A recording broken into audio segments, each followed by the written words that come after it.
Hello everyone, I'm Miki. Konnichiwa, Miki です。Thank you so much for coming along. I'm so glad to teach you Japanese language and culture. This course targets people who are planning to visit Japan for sightseeing or learning Japanese from scratch. I'd like to guide you through an exciting journey. Let's get started. I'd like to begin by acknowledging the traditional owners of the land on which we meet today. Miki's Kitchen acknowledges the Tabaro and Yagura as the First Nations owners of the lands. We pay respect to the elders, laws, customs, and creation spirits. We acknowledge the important role Aboriginal and Torres Strait Islander people play in our community. So, this is the first lesson. I'm going to introduce a little bit of Japan, and after that, let's practice self-introduction. And also, I like to teach one of the greetings. Let's get started. First of all, what is Japan? Do you know the population of Japan? The population of Japan is about 120 million, and as you might know, the capital of Japan is Tokyo. So, as you can see, this is the map of Japan. Yes. And the northern part of Japan is called Hokkaido. Some of you like sushi, and Hokkaido is generally cold, so we can eat raw fresh fish. And this part, the blue part, is called Tohoku. A quarter of Japan's total rice harvest is produced here. Also, there are a lot of fruit farms such as apples, cherries. In Tohoku, many traditional crafts and festivals are there. And next one, the red part is called Kanto. This area is a metropolitan area. The capital Tokyo is inside this area, and people are coming from another areas to work or study because there are many companies, government buildings, and universities. Also, you can enjoy onsen hot springs. This is Kusatsu Onsen, which is one of the popular onsen in Gunma Prefecture. So Gunma also in Kanto area. And this green part is called Chubu. In the southern part of Chubu, here, there is Aichi Prefecture, which is famous for car industries. Toyota headquarters is there, and in Shizuoka Prefecture, tea leaves are grown. And also Mount Fuji we can see near the Shizuoka. In the northern part of Chubu, you can enjoy skiing in winter. Also, rice wine in Niigata Prefecture. I took the picture in Niigata, and I enjoyed drinking rice wine there. It's called sake, nihonshu. Yeah. And this yellow part is called Kinki. So, in Kinki, there are major cities such as Osaka, Kyoto, and Nara. Kyoto and Nara were considered as a capital, so there are shrines, temples, and arts a lot. And this purple part is called Chugoku. This area includes Hiroshima. As you can see, there is Setouchi-kai. So Setouchi-kai is like the sea. So you can see a beautiful sea scenery from Hiroshima. And this one, Kyushu. The blue part is called Kyushu, and Fukuoka Prefecture has a lot of branches. And I was wearing kimono in Fukuoka Prefecture, so you can enjoy the beautiful nature, and you can also wear kimono. And lastly, this orange part is called Shikoku. Shikoku is a little bit far from the main island, but we can go there by ferry or airplanes. And in Kagawa Prefecture, udon is very famous. The taste is so good, and also there are a lot of beautiful sceneries there. And this is the national flag of Japan. And this is, as I mentioned, this is the Japanese sake and onsen, kusatsu onsen, and kimono. Next, I'm going to talk about the Japanese cuisine. So what is Japanese food? First of all, this is curry rice. We call kare rice. So it's like a Japanese style of kare rice. We put a lot of vegetables such as potatoes, carrots, onions, and meat. And it takes 20 minutes to make when we make at home. So it's not so difficult to make it. We can make it using kareru, which is like roux, kareru.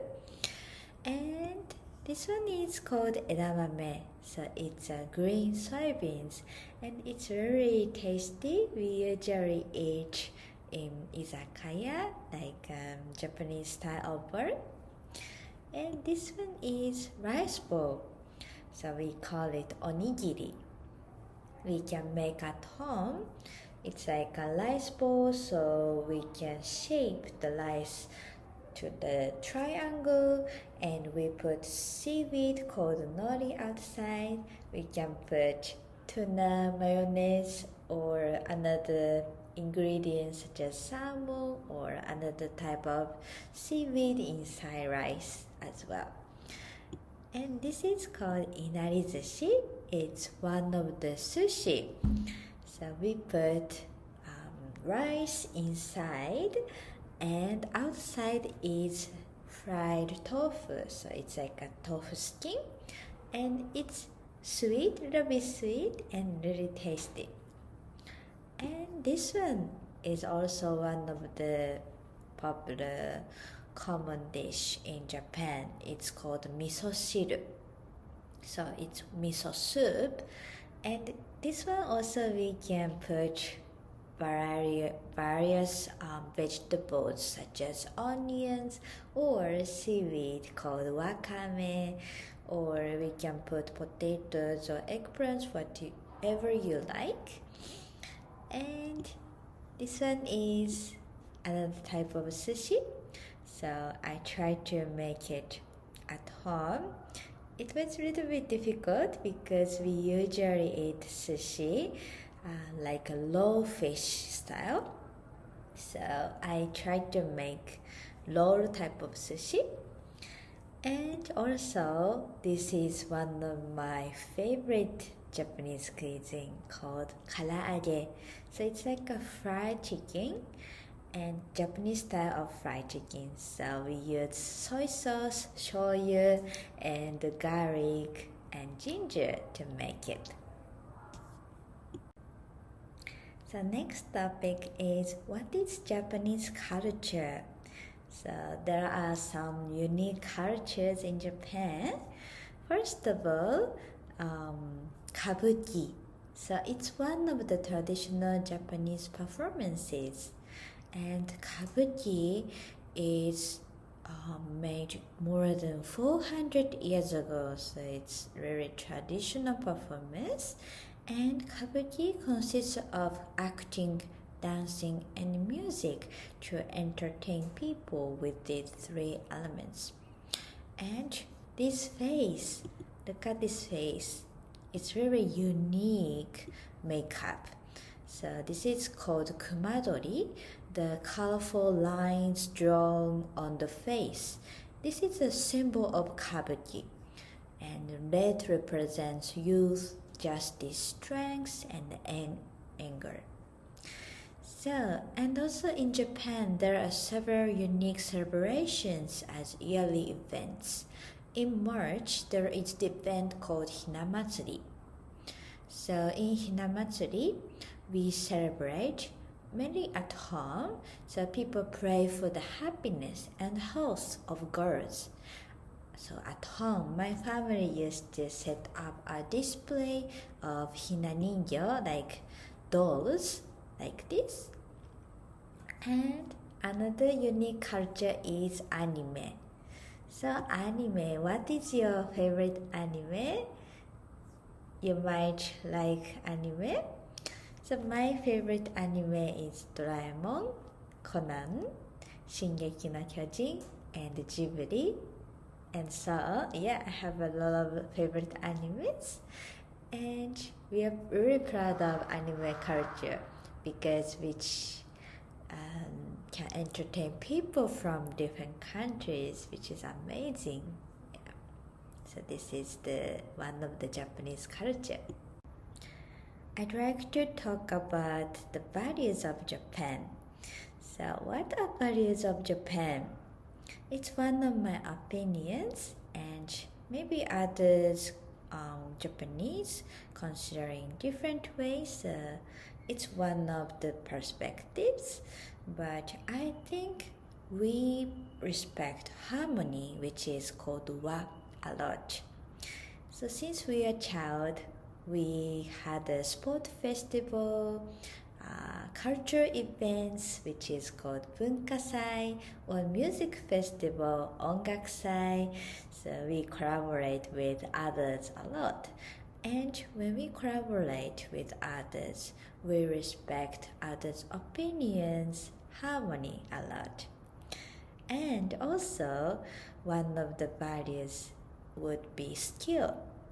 So, as I said, anime is one of the high-tech skills, and also there are so many craftsmen who make traditional dishes or performances. So that kind of thing is a high skill. And also, one of the unique values would be loyalty. So when we work for the company, we show loyalty to the customer or company. So we wear suit when we meet with clients or when we work. We always think about the mission of the company, and we show the respect to the elders and loyalty. And another unique value would be hospitality, which is called omotenashi. So when we go to ryokan, that is the traditional hotel, the staff will welcome and they show omotenashi. So when I invite friends at home, I also show omotenashi. So I like make them comfortable, feel comfortable. And also we have prioritize the beauty. So we call it kirei. Kirei means beauty. So we clean our room a lot since we were a child. So when I was a primary school student, after school we had a time for the cleaning the classroom. So we really prioritize cleanliness.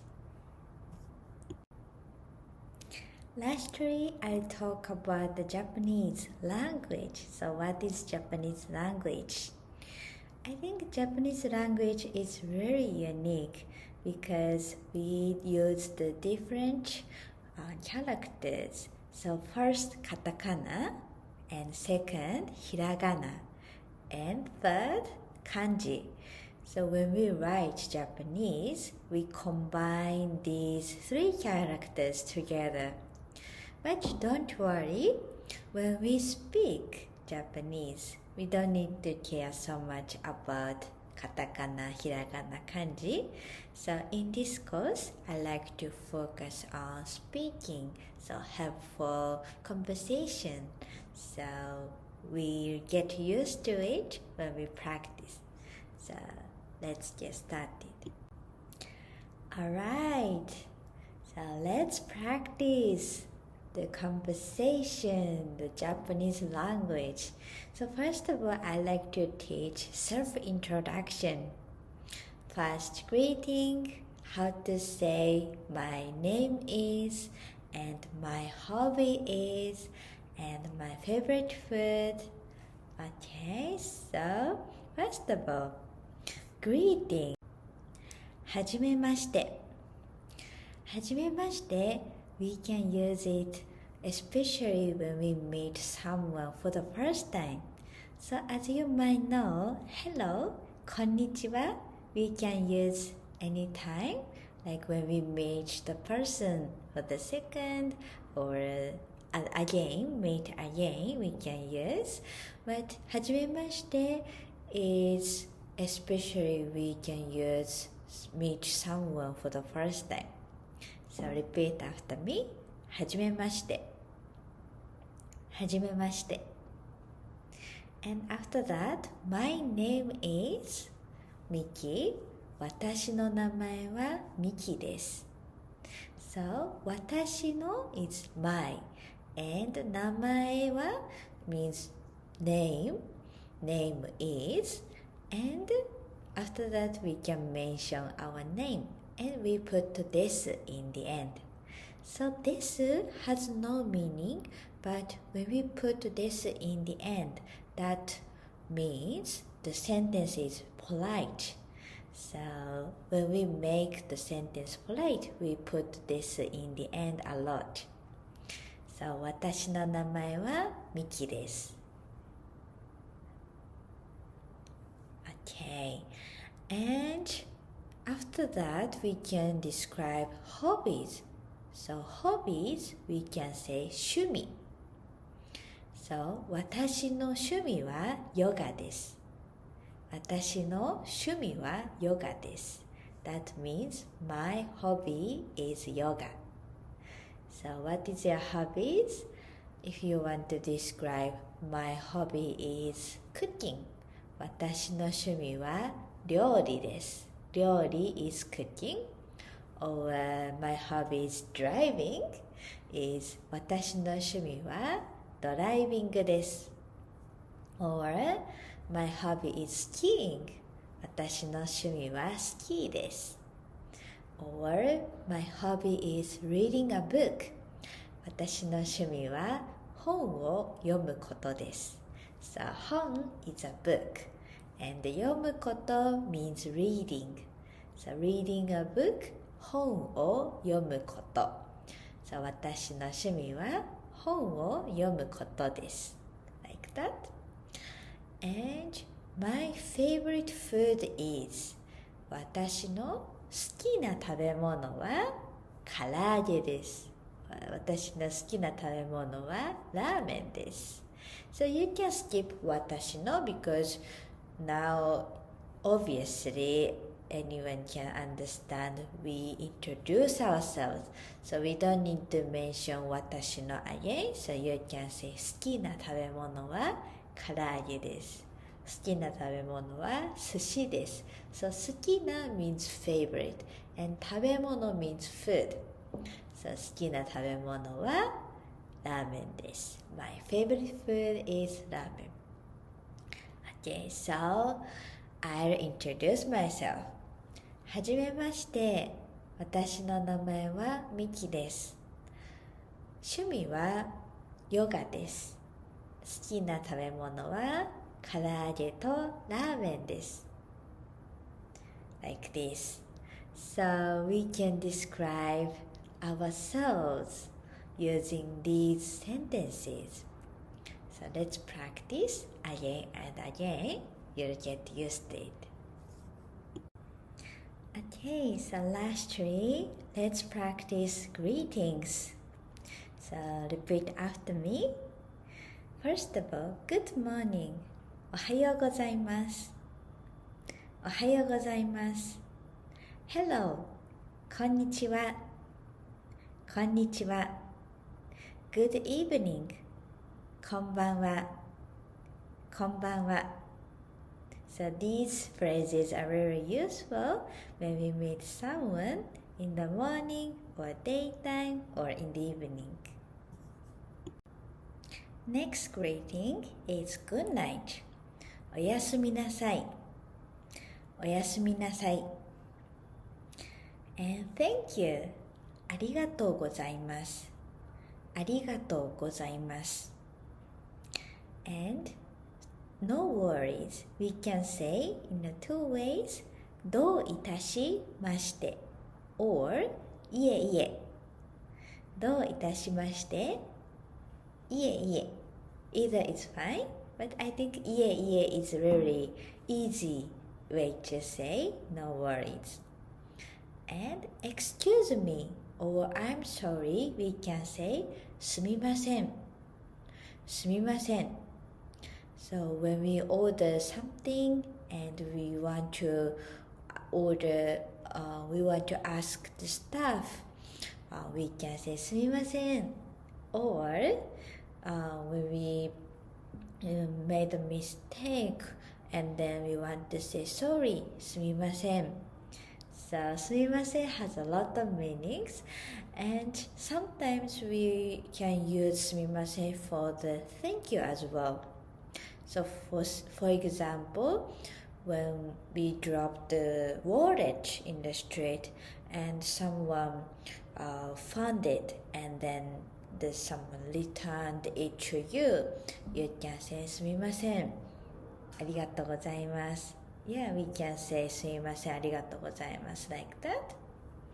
So this is very useful phrases in a daily life.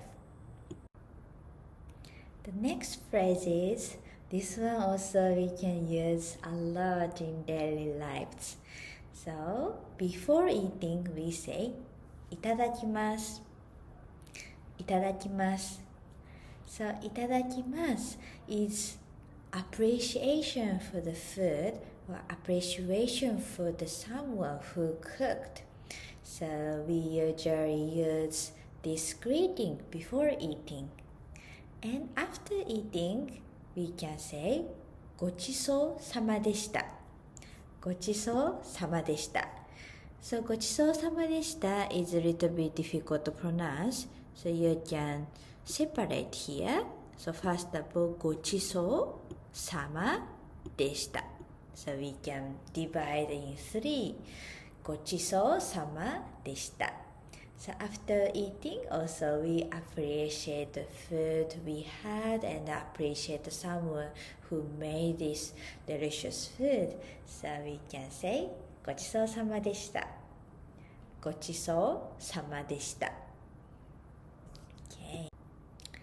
Alright. So today's lesson ended here. How was the first lesson? We talk about Japan. We practice self-introduction and greetings. Don't worry, we're going to review this self-introduction and greetings in the beginning of the next lesson. So please practice self-introduction and greeting when you have time, when you have free time, and we'll practice together in the next lesson.Thank you so much. ありがとうございました。